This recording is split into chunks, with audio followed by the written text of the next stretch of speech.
ಈ ಸೈಬರ್ ವಂಚಕರಿಗೆ ಅಮಾಯಕ ಜನರೇ ಟಾರ್ಗೆಟ್ ಆಗ್ತಾ ಇದ್ದಾರೆ. 10,000 20,000 ನೀಡಿ ಜನರ ಅಕೌಂಟ್ ಅನ್ನು ಓಪನ್ ಮಾಡ್ತಾರೆ. ಅದಾದ ಬಳಿಕ ದಾಖಲೆಗಳೆಲ್ಲವನ್ನ ತೆಗೆದುಕೊಂಡು ಅಕೌಂಟ್ ಅನ್ನು ಓಪನ್ ಮಾಡಿ ವಂಚನೆಯನ್ನು ಮಾಡುವುದಕ್ಕೆ ಈ ಸೈಬರ್ ಕ್ರಿಮಿಗಳು, ಸೈಬರ್ ಕ್ರೈಮ್ ಯಾರೆಲ್ಲ ಅಲ್ಲಿ ಚಟುವಟಿಕೆಯನ್ನು ಮಾಡ್ತಾರೋ ಅವರು ಈ ರೀತಿಯಾಗಿ ಕೆಲಸ ಮಾಡ್ತಾ ಇರೋದು ಈಗ ಮತ್ತೆ ಬೆಳಕಿಗೆ ಬಂದಿದೆ. ದಾಖಲೆಯನ್ನು ಪಡೆದು ಅಕೌಂಟ್ ಅನ್ನು ಓಪನ್ ಮಾಡಿ ವಂಚನೆಯನ್ನು ಮಾಡ್ತಾರೆ. ಅಕೌಂಟ್ ಮೂಲಕ ಅಕ್ರಮ ಹಣದ ವ್ಯವಹಾರ ನಡೆಯುತ್ತೆ. ನಾವೆಲ್ಲರೂ ಕೂಡ ಎಚ್ಚರಿಕೆಯಿಂದ ಇರಬೇಕು.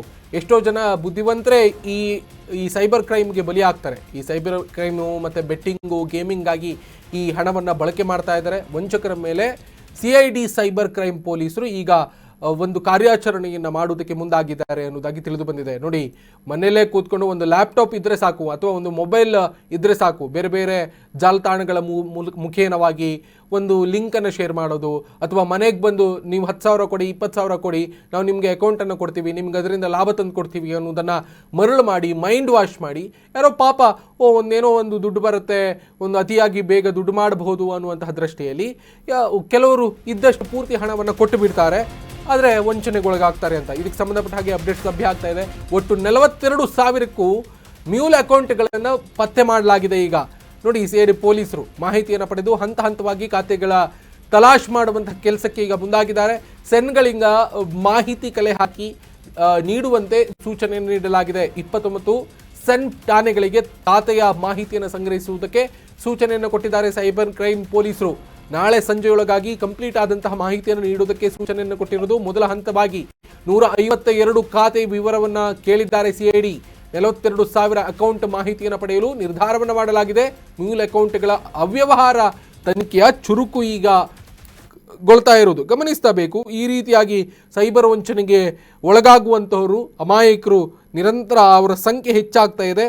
ಈ ರೀತಿಯಾಗಿ ವಂಚನೆಗೊಳಿಸ್ತಾ ಇರುವವರು ಕೂಡ ಸಂಖ್ಯೆ ಹೆಚ್ಚಾಗ್ತಾ ಇದೆ. ಸೈಬರ್ ಕ್ರೈಮ್ ನಿರಂತರವಾಗಿ ಕಾರ್ಯಾಚರಣೆಯನ್ನು ಮಾಡ್ತಾ ಇದ್ರೂ ಕೂಡ ಯಾವುದೇ ಭಯ ಭೀತಿ ಇಲ್ಲದೆ ಜನರನ್ನ ಮರಳು ಮಾಡಿಸಿ ಅವರ ಮೈಂಡ್ ವಾಶ್ ಮಾಡಿ 10,000 20,000 ಅಂತ ಸಣ್ಣ ಸಣ್ಣ ಅಮೌಂಟನ್ನೇ ತಗೊಳ್ಳೋದು. ಆದರೆ ಲಕ್ಷಾಂತರ ಮಂದಿಯಿಂದ 10,000 20,000 ತೆಗೆದುಕೊಂಡ್ರೆ ಅದು ಕೋಟ್ಯಾಂತರ ವ್ಯವಹಾರ. ಅದು ರಾಜ್ಯ, ರಾಷ್ಟ್ರ, ಅಂತಾರಾಷ್ಟ್ರೀಯ ಮಟ್ಟದಲ್ಲಿ ಈ ರೀತಿಯಾಗಿ ಸೈಬರ್ ವಂಚನೆಗೆ ಒಳಗಾಗುವಂತಹ ಒಂದು ಒಳಗೊಳಿಸುವಂತಹ ಕೆಲಸ ಆಗ್ತಾ ಇದೆ.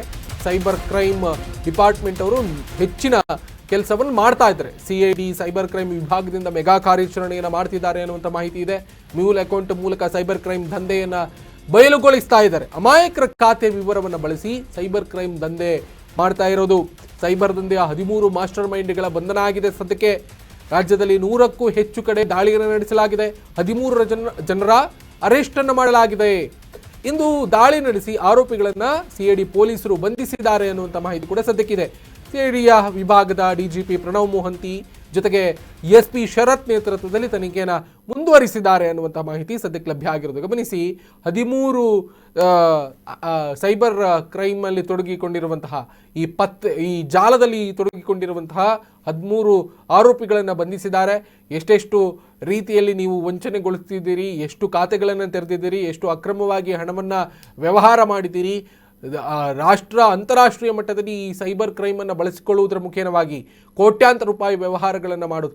ಈಗ ಸರ್ಕಾರ ನಿರಂತರವಾಗಿ ಎಚ್ಚರಿಕೆಯನ್ನು ಕೊಡ್ತಾ ಇರುತ್ತೆ. ಈವನ್ ಬ್ಯಾಂಕ್ ಕೂಡ ಪ್ರತಿ ಬಾರಿಯೂ ಕೂಡ ಕಾಲ್ ಮಾಡಿದಂಥ ಸಂದರ್ಭದಲ್ಲಿ ನಾವೇನು KYC ಕೇಳೋದಿಲ್ಲ ಅಥವಾ ಬೇರೆ ಯಾವುದೇ ಡೀಟೇಲ್ಸ್ ಕೇಳೋದಿಲ್ಲ, ಎಲ್ಲವನ್ನೂ ಕೂಡ ಹೇಳ್ತಾರೆ. ಆದರೂ ಕೂಡ ಕೆಲವೊಂದಿಷ್ಟು ಜನ ಅದಕ್ಕೆ ಮರಳಾಗಿ ಇವರು ಮೈಂಡ್ ವಾಶ್ ಮಾಡ್ತಾರೆ, ಅದಕ್ಕೆ ಮರಳಾಗಿ ವಂಚನೆಗೊಳಗಾಗ್ತಾರೆ. ಇದಕ್ಕೆ ಸಂಬಂಧಪಟ್ಟ ಹಾಗೆ CID ಪೊಲೀಸರೆಲ್ಲರೂ ಕೂಡ, ಸೈಬರ್ ಕ್ರೈಮ್ ಡಿಪಾರ್ಟ್ಮೆಂಟ್ ಅವರೆಲ್ಲರೂ ಕೂಡ ಹೆಚ್ಚಿನ ಮೆಗಾ ಕಾರ್ಯಾಚರಣೆಯನ್ನು ಕೈಗೊಂಡಿದ್ದಾರೆ. ಸದ್ಯಕ್ಕೆ ಒಂದಿಷ್ಟು ಜನರನ್ನ ಬಂಧಿಸುವಲ್ಲಿ ಯಶಸ್ವಿಯಾಗಿದ್ದಾರೆ.